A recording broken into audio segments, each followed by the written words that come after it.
जय श्री माता जी। आज हम एक अत्यंत दिव्य और ऐतिहासिक सत्य पर बात करने जा रहे हैं।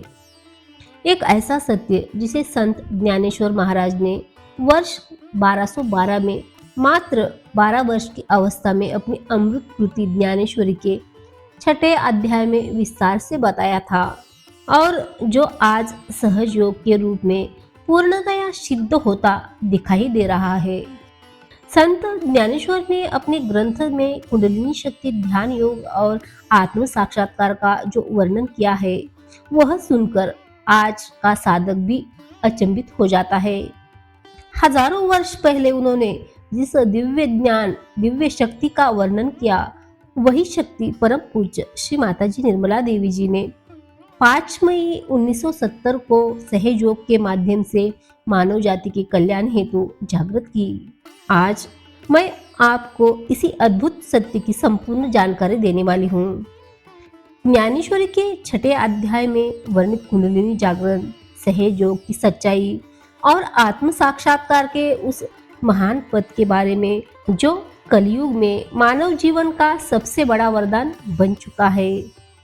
तो आइए संत ज्ञानेश्वर द्वारा अभिव्यक्त दिव्य ज्ञान और सहज योग के अद्भुत अनुभव की इस पवित्र यात्रा की शुरुआत करते हैं। संत ज्ञानेश्वर ने वर्ष 2012 में जब वे मात्र 12 वर्ष के थे तब उन्होंने ज्ञानेश्वरी लिखी। ज्ञानेश्वरी के सभी श्लोक जिसे ओई कहा जाता है मराठी भाषा में लिखी गई है, वह इतनी सहजता से लिखी गई है कि सभी को समझ में आ जाए।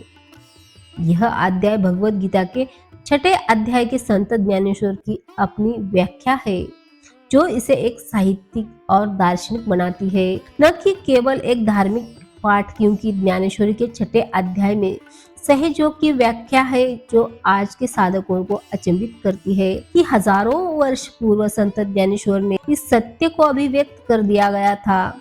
इस अध्याय में संत ज्ञानेश्वर ने ध्यान योग के माध्यम से कुंडलिनी शक्ति को जागृत करने की बात की थी।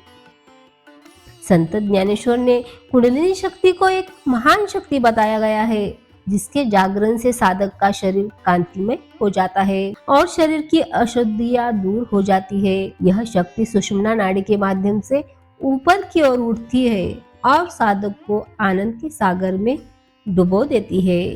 संत ज्ञानेश्वर कहते हैं कि यदि योगी प्राण वायु को चित्त शक्ति से ऊपर की ओर उठाते हैं तब कुंडलिनी जागृत हो जाती है। इस प्रक्रिया से कुंडलिनी अधोमुख से ऊर्ध्वमुख, नीचे से ऊपर की ओर अग्रसर होती है। जागृत कुंडलिनी सर्प के समान तेजी से सुषुम्ना नाड़ी से ब्रह्मांड की ओर जाती है और साधक को आनंद का अनुभव कराती है।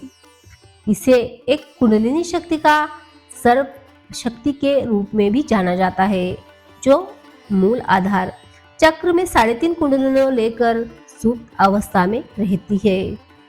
ज्ञानेश्वरी का छठा अध्याय जिसे आत्मज्ञान का आत्म साक्षात्कार के विषय के कारण समझना मुश्किल हो सकता है, परंतु यह आत्म अनुशासन और भक्ति के बारे में गहराई से बात करता है।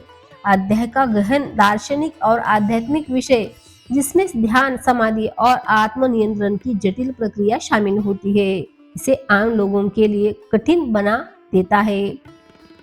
अध्याय के श्लोक योगियों की समाधि की स्थिति, ध्यान की कला और आत्मा को परमात्मा से मिलाने के तरीकों का वर्णन करते हैं जो बहुत ही सूक्ष्म और गहन विषय है जिसे समझना आसान नहीं है।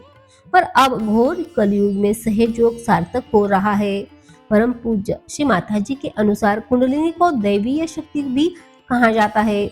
यदि हम सहज योग की बात करें तो इसकी खोज परम पूज्य श्री माता जी निर्मला देवी जी ने 5 मई 1970 को गुजरात के नारगोल नामक स्थान में की थी, जहां गहन ध्यान के उपरांत ब्रह्मरंध्र यानी सहस्रार खुला। यह योग परमात्मा की सर्वव्यापी शक्ति से जोड़ने का अत्यंत सरल मार्ग है। दरअसल जब भी ईश्वरीय शक्ति जागृत होती है तो व्यक्ति का सृजनात्मक व्यक्तित्व व उत्तम स्वास्थ्य का विकास होने लगता है। ज्ञानेश्वरी में वर्णित कुंडलिनी योग का नियमित अभ्यास सहज योग का आधार है।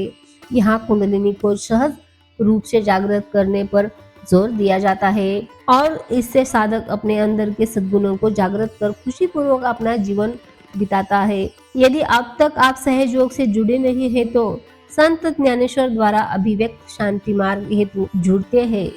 सहयोग से कलयुग का यही तो सबसे बड़ा वरदान है। तो आत्म साक्षात्कार को प्राप्त करने हेतु अपने नजदीकी सहयोग ध्यान केंद्र की जानकारी टोल फ्री नंबर है 1800 2700 800 से आप प्राप्त कर सकते हैं। सहयोग पूर्णतया निशुल्क है। जय श्री माता जी।